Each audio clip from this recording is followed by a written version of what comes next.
Today's Coaching Coordinator podcast is a quick cast taken from Lawrence First and Goal Clinic with Oregon Offensive Coordinator Joe Moorhead. He starts by sharing how they break down the red zone and think about game planning in those areas.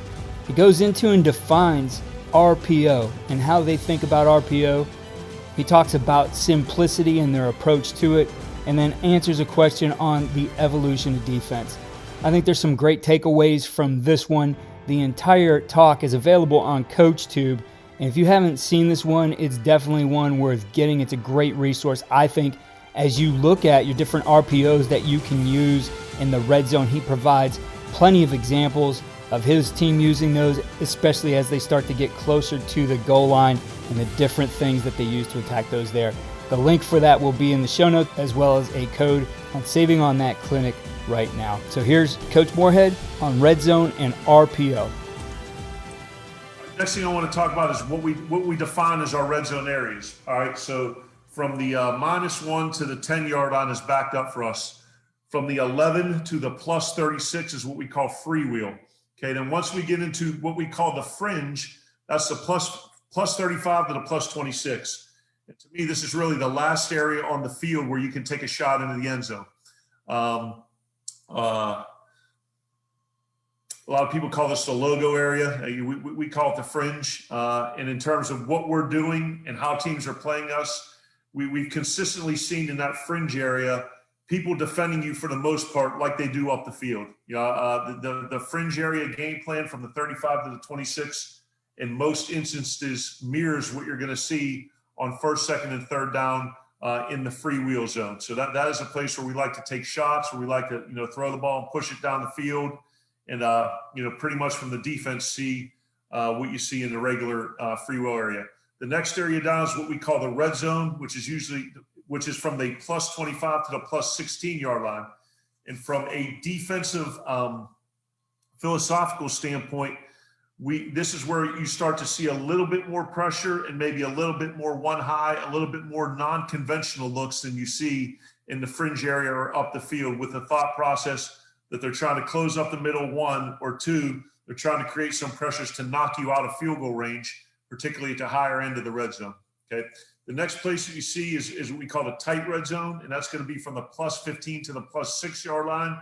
And for teams that kind of have a quote-unquote goal line or tight red zone defense, this is usually the point of demarcation, and maybe it gets a little bit tighter to the 10 than it is the 15, where if a team's going to play what we call, 4 bracket, where they're going to play the 7 across and rush 4, and usually pair that with a 0 blitz, this is the point in time where that's usually going to show up. We're going to see 4 across or 7 across, kind of bracket defense, and then pairing that with 0 pressures, because it's a pretty good disguise.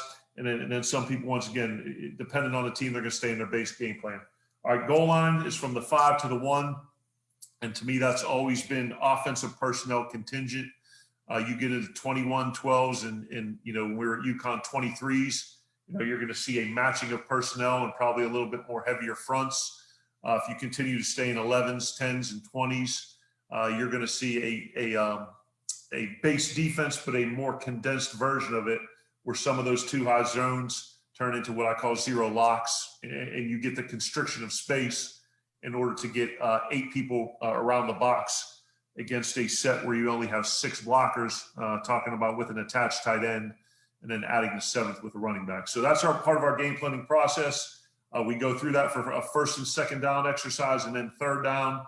And then we have, like I said, a fringe game plan, a red zone game plan, a tight road zone game plan, and a goal line game plan, all contingent upon how the defense has presented itself in our breakdown. Working now into the RPOs. All right. So I felt, I don't know that we were necessarily the first people ever to do it, but I think we were on the ground floor of RPOs, going all the way back to some of the stuff we did at Akron, then getting into UConn, and then certainly where it really took off at Fordham and Penn State and Mississippi State. Now that we're doing now, people always ask me, well, what is an RPO? So kind of sat down and talked about the 5 key bullet points, which I feel are integral in describing what an RPO is. Number 1, I think the primary role of an RPO is that you are going to create conflict with one or more defensive players. All right. So the primary point and definition of RPO to me is we want to create conflict with one or more defensive players.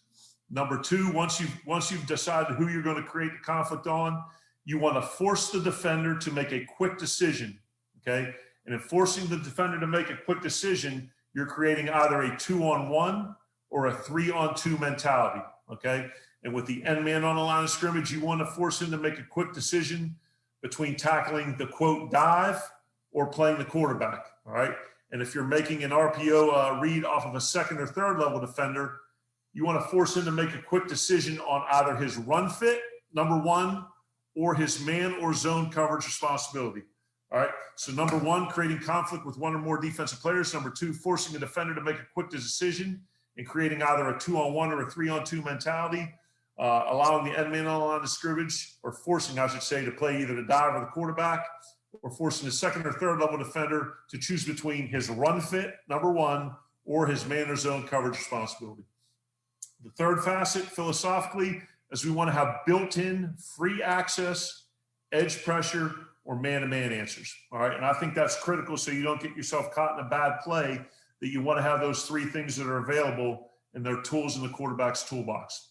Okay. Number four, we want to have the ability to change a run call to a drop back protection versus a loaded box or pressure. And I think that's probably something a little bit unique that we do that has been part of our RPO thing and that has grown over the years. And lastly, the quarterback's decision-making process and kind of what he goes through every time that we call an RPO. All right. Number one, is there pre-snap access? Okay. Yes or no?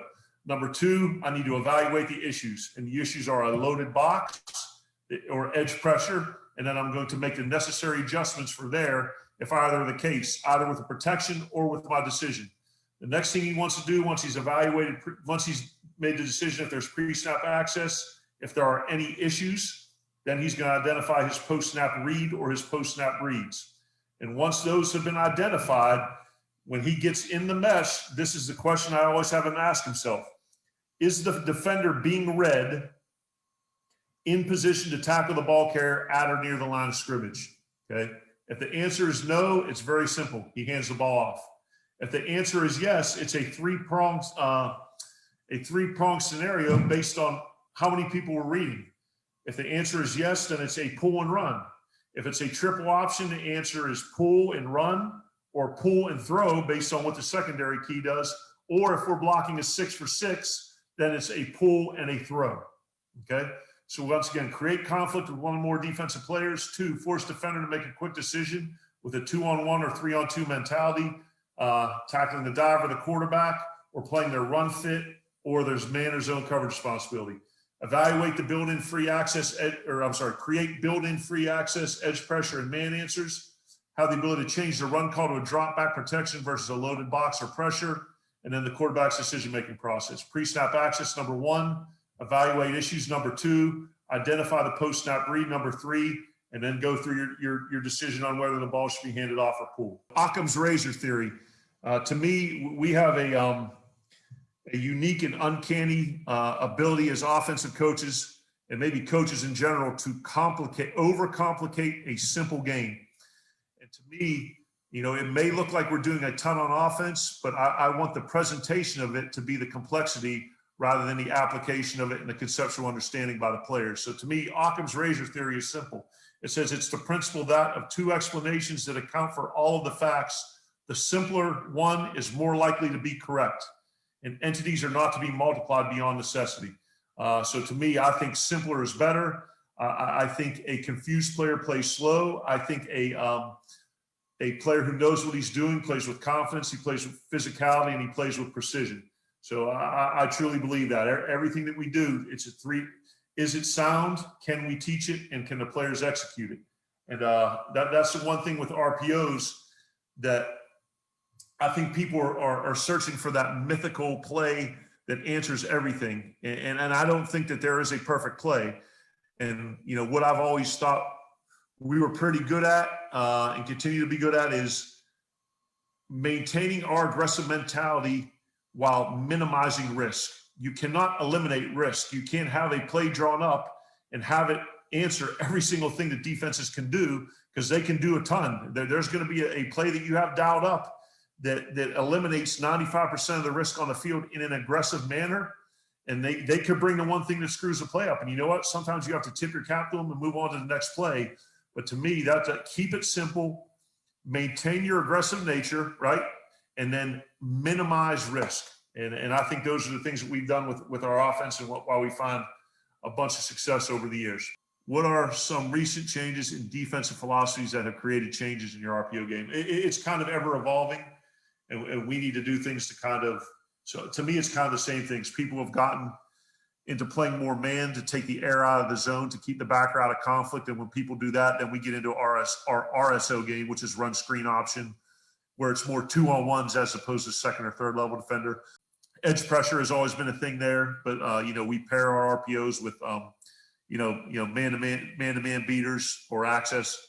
So those are the two things I would say are the biggest defensive philosophies that have changed relative to the advancement of the RPO game. Is seeing more man-to-man, seeing more disguise and late bluffs, and seeing more open edge pressures. There's some really good takeaways in today's quick cast. And again, that entire clinic is available on CoachTube. I know we're in season, but I think it provides a great library as you're going through and looking for different ideas on how you might attack a defense. He uses a ton of formations. He's in different areas of the field, especially in that red zone area, and gives you some answers with some different types of runs and passes attached to them. Again, you can get that at CoachTube. The code for that is CCP Moorhead. I'll put that link in the show notes as well as the code. And again, anything you purchase from Lawrence First and Goal supports their cause. Follow all we're doing this season on coachandcoordinator.com and follow me on Twitter at Coach K. Grabowski.